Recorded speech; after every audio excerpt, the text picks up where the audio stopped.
Ça va bien, Montreal? Oh yeah, baby. This Montreal Canadiens team has done it. And this is the first time I am speaking to you after the Montreal Canadiens clinched the Stanley Cup playoff spot with a win yesterday over Carolina. It's the first time I'm speaking to you about the Canadiens in a Canadian-centered video after that moment, because yesterday's post-game video on the Habs actually clinching was pre-recorded, and I was like, yeah, they're going to win, so I'm going to make this video early. They are going to win, they're going to clinch, and I'm going to press public on YouTube on this video in order to get it up there because I had a meeting to attend to.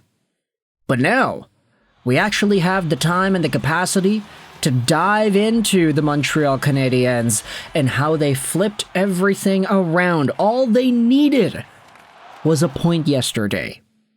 And I get it, you can say, special? What are you talking about special, Lego? This team barely qualified for the playoffs. This team had a chance to qualify for the playoffs a week ago, and they fumbled it. How are you saying that this team is special? Relax, man.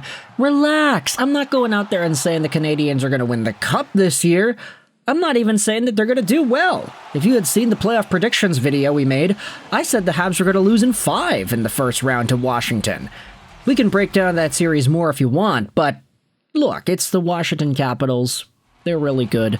They've got a lot of momentum with Ovechkin in this story. They've got like 5 forwards that are just consistently putting up points between Ovi, Wilson, Dubois, McMichael, Alexei Prodosh, and Strome. Not even to mention him.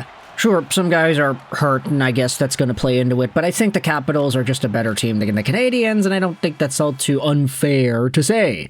Like, Habs fans, we said this in the video earlier this morning, the victory for Montreal is the playoff qualification.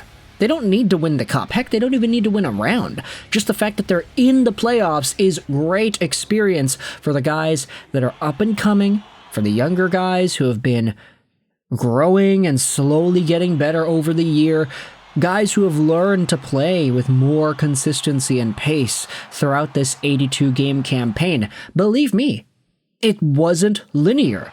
In fact, the Canadiens towards the end almost fumbled it. We were legitimately worried that the Habs would lose to Carolina in regulation and that Canadiens fans would have to rely on Columbus and New York to provide a verdict on that final playoff spot. Columbus had every opportunity in their hands to do something great, and they can still go out there and destroy the Islanders if they so please. It would be a totally amazing season out of Columbus, considering the circumstances on who is in and who is out, and the tragedy in the offseason as well, just to see them get so close to the playoffs when nobody really expected it. It was like, oh, Columbus was so bad last year, now they don't have Laine, and Johnny Gaudreau isn't playing either, so everybody wrote off the Columbus Blue Jackets. But guess what? They were like 2-3 points away from a playoff spot. 2-3 points? No, like 4 points right now. Could be 2 points if they end up defeating the Islanders today. But the Habs were in a spot where, despite all the odds, despite the insanely negative goal differential, despite the fact that there have been a bunch of questions about consistency throughout the year, there was just enough depth to go around for this team to force them into the playoffs. And they had guys coming back from injury at the proper time. I'm looking at you, Cayden Gooley. They had older guys who were really stepping up to play in big ways. Christian Dvorak, Josh Anderson, and Brendan Gallagher are playing some of the best hockey that they've played in years.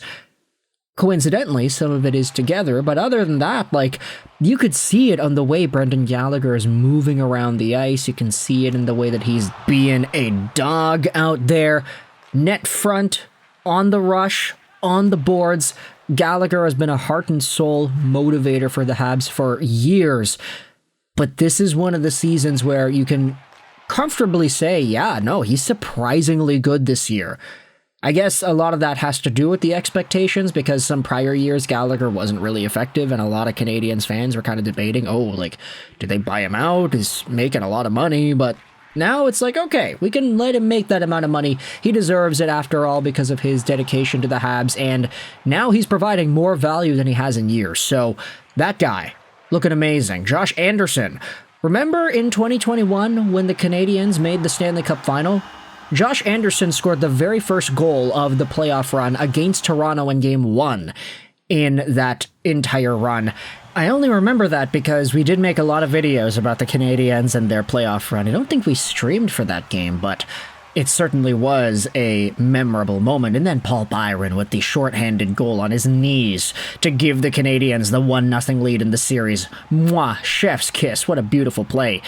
I'm not saying that Josh Anderson has to do that again, but he has been looking a lot better. And it wouldn't surprise me if he does have a few short stints of speed that really bring Canadiens fans out of their feet, potentially with the rush and potentially with the goal itself too. Not to mention the top guys. Nick Suzuki, capping off the year with 30 goals, 59 assists, 89 points. He could have had an assist on the Jake Evans goal, the empty netter yesterday. He could have, but I guess the NHL website didn't want to do that, so yeah, leaving him there at 30, 59, 89 rather than 30, 60, 90, which would have been a lot nicer to see. It's been kind of interesting because Nick Suzuki's point production has been so consistent and diverse throughout the year that you're looking at stats like this that are popping up, and some people are kind of, throwing some shade at it because it's like, oh, wow, that's a really weird stat to go out there and cherry pick. But this was buzzing around yesterday on social media. It was like, hey, there are only 3 players in the National Hockey League who have more goals and more assists than Nick Suzuki. So more than his 30 and his 59. It's only Nathan MacKinnon, Nikita Kucherov, and David Pastrnak.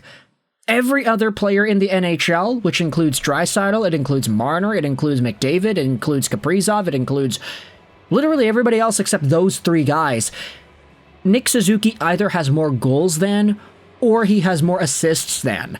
And it's a weird stat, I know, like, oh, goals and assists. Like, some people had a really difficult time understanding what that meant, but like, it just goes to show you that Nick Suzuki has been carrying this team at a level that we may not have ever seen before post 4 Nations break. He is scoring goals, he is making plays, he's doing things. Cole Caufield is getting opportunities. We had spoken about the breakaway off the post 2-on-1 chance that Caufield had yesterday. Could have easily sealed the deal earlier on in the contest. Slafkovsky had arguably the best game of his Canadiens career the other night against the Chicago Blackhawks in Ivan Demidov's debut game. Speaking about that, yeah, Demidov, he still exists. He didn't play much yesterday. He only had 10 minutes on ice. He probably needs to shoot more. I did notice him playing a little bit more playmaker and passy kinda instead of fully committing to forcing shots and scoring opportunities himself, but he's only played 2 NHL games, and while I do believe in the talent of Ivan Demidov, I don't think he's going to fully come into his own quick enough to allow the Habs to defeat Washington in the first round of the Stanley Cup playoffs. But still, the fact that the Canadiens are in this spot in general, with Lane Hutson doing his thing, with Montembeault being as reliable as he has been, in some stints, a lot of folks will go out there and say he wasn't great for a good chunk of the year. Multiple chunks, you could even say.